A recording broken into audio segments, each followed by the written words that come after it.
Mark Rocket is the founding CEO of Kea Aerospace, which is building an unmanned solar powered aircraft that will fly in the stratosphere. He joins me now. Welcome, Mark. Tell us, Hello. tell us a bit about your background. You were an internet entrepreneur and now you've turned to space. How did that happen? Yeah, I kicked off in 1998 with a company called Avatar and a second company called New Zealand Tourism Online.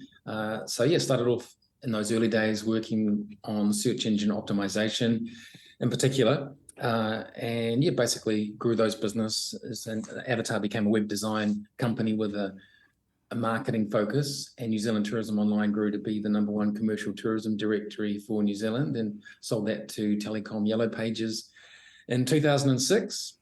And that put a bit of gas in the tank, and decided to look at other opportunities. And one of the things I did was buy a ticket with Virgin Galactic. And it was a dream of mine to go to space, and still is. Hopefully we'll get there one day. But I was at an international space development conference at my first Virgin Galactic event, and saw Elon Musk talking and a bunch of other people talking about this emerging new space industry. And I thought, well, maybe we can do something back in New Zealand. Started looking around at different ventures, and Peter Beck and I ended up connecting, and kicked off commercial operations of Rocket Lab in 2007. And these days moved on to Kea Aerospace, and we kicked that off in 2018. So, in terms of Rocket Lab, you were an early investor as well. Why did you part ways? 2011, I resigned as a director of the company. I had a young family, and we had little earthquakes and stuff going on here, and it was just a good time for me to have a bit of a break. It had been quite a busy decade or so. It was sort of 2017, 2018 when I really thought, hey, really want to get back into the aerospace industry and kick something else off. How hard was it finding a new project, though? Really hard, yeah. So it took me quite a while to try and work out what it is that I want to do. I was thinking, should I get back into doing some internet project or aerospace? But really, I'm very passionate about the aerospace industry, so that's really where my heart was pulling me. And trying to find a opportunity for New Zealand, what we can actually do here, because obviously we're competing internationally against these massive budgets. In the Northern Hemisphere in particular, where every university has a CubeSat project, or a massive military industrial complex that's putting billions of dollars into that industry. So, I think New Zealand, we do have opportunities, but it's a little bit different to some of those other spacefaring nations. And it's a matter of trying to find the right ones that do align. And stumbled across this high altitude stratospheric aircraft concept, and as we did more market research, realized that actually this is something that New Zealand could do, something we can compete on. And it's going really well, and over the next year or so we're going to see some exciting test flights. Our first stratospheric flight of our aircraft is planned for February next year, and that'll be momentous for us if we can pull that off. If that stratospheric flight goes well early next year, how soon before you can, start doing commercial flights? Yeah, well, from the very first flight, we'll have commercial partners on board with payloads. We've also got a agreement with the German Aerospace Centre, where they have a sensor for multispectral camera and synthetic aperture radar, where we can basically put that on our stratospheric platform and test that. There's a range of different projects that we're involved with, and one is with the University of Hawaii, where we're actually taking samples of the upper atmosphere to collect cosmic dust.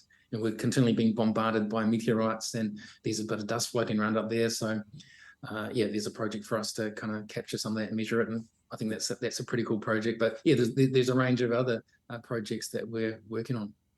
So, in terms of that high resolution imagery, do you have potential customers lined up beyond what you've just discussed? For sure, yeah. No, we've got some early adopters that we have agreements underway with. And there's just a huge requirement for more data.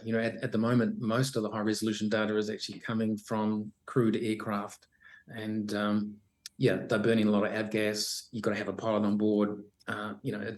It's quite expensive. And here in Canterbury, for example, we've been talking to Environment Canterbury, ECAN, who do a lot of the monitoring, and they're only really getting a high resolution picture every 3 or 4 years of Canterbury.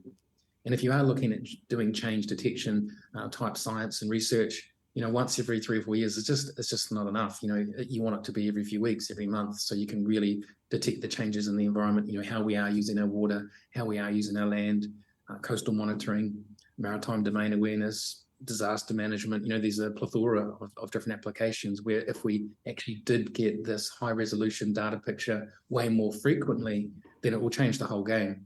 And satellites are great. They're buzzing around at a few hundred kilometers above us, but really the smaller satellites that you are seeing so many of, that the cameras just aren't big enough to get the high resolution picture that you need. And also you need fleets of them to be able to give you that sort of consistent, frequent coverage. So, that's why most of our high resolution images all around the world are actually coming from aircraft. And yeah, in the stratosphere, instead of flying a few kilometers or 5 kilometers above the ground, we can fly at about 20 kilometers or 65,000 feet above the ground, be powered by the sun, and stay perpetually flying for weeks, months at a time. You mentioned about, what you can do here in New Zealand. How important is it having somewhere you can launch this, air flights from? Yeah, well, that's a crucial part of it is, our regulatory pathway. How do we actually put these uncrewed aircraft into the sky and integrate with the existing air traffic in a safe way? And that's something that all around the world is an issue that a lot of people are working on.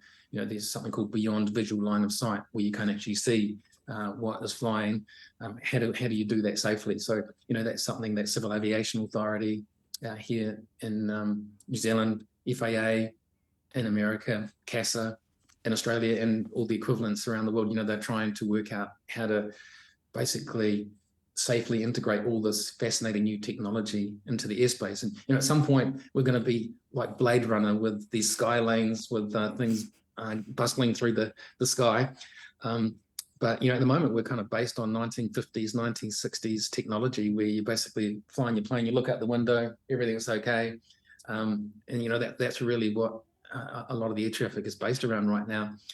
So we are sort of moving to this new technology towards that Blade Runner type scenario. So yeah, I think it's an interesting time in the 2020s where we are actually making this big transition.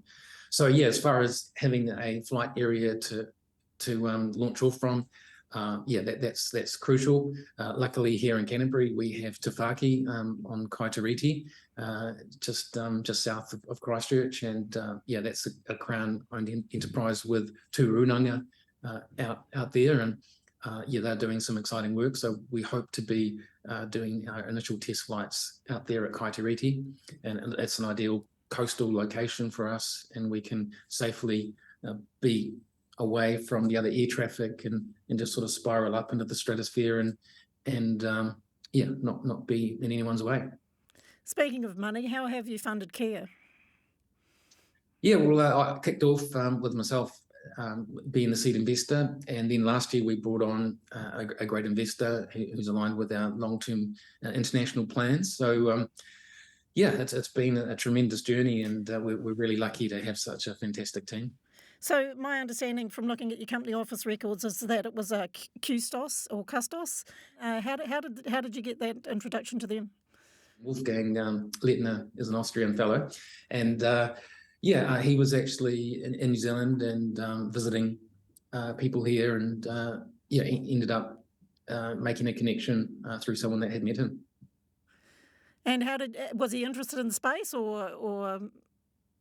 Yeah, well, he comes from a plant and manufacturing background in Europe, and they've been very successful in that area. But he's got investments in all sorts of different companies and forests and places around the world. So yeah, fantastic to have him on our team, and he's very keen to work on sustainable technologies and advanced aviation. So I think he's really what sort of runway did that give you in terms of funding? Yeah, well, we're sort of covered for the next few years, the way things are going. But we'll be looking at doing another round of investment at some stage in a year or two.